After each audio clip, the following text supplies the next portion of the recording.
Module. നമ്മളിവിടെ power on ആക്കുകയാണ്. Power supply നമ്മൾ ഓണാക്കി. ഇതാണ് നമ്മൾ സ്റ്റിയറിംഗ് വരുന്നുണ്ടോ? പവർ സ്റ്റിയറിംഗ് വർക്ക് ചെയ്യണ്ട.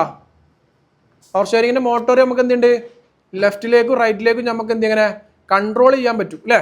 അതേപോലെ തന്നെ നമുക്ക് ചെയ്യാൻ പറ്റുന്ന ഓപ്ഷനാണ് ഇതിൽ സ്കാനിങ് ടൂൾ. നമ്മൾ എന്ത് ഇതിൻ്റെ മേലെ കണക്ട് ചെയ്തിട്ടുണ്ട് കേട്ടോ. ഒന്നെന്താണ്, സ്റ്റിയറിംഗ് ടോർക്ക് സെൻസർ ഫെയിലിയർ ആണ്. സ്റ്റിയറിംഗ് ടോർക്ക് സെൻസറിൻ്റെ ഇന്റേണൽ സർക്യൂട്ട് എന്താണ്, ഹൈ ആണ്. 2 കംപ്ലൈൻറ്റ് എന്ത് ചെയ്ത് ഈ മൊഡ്യൂളിൽ നമുക്ക് വന്നു.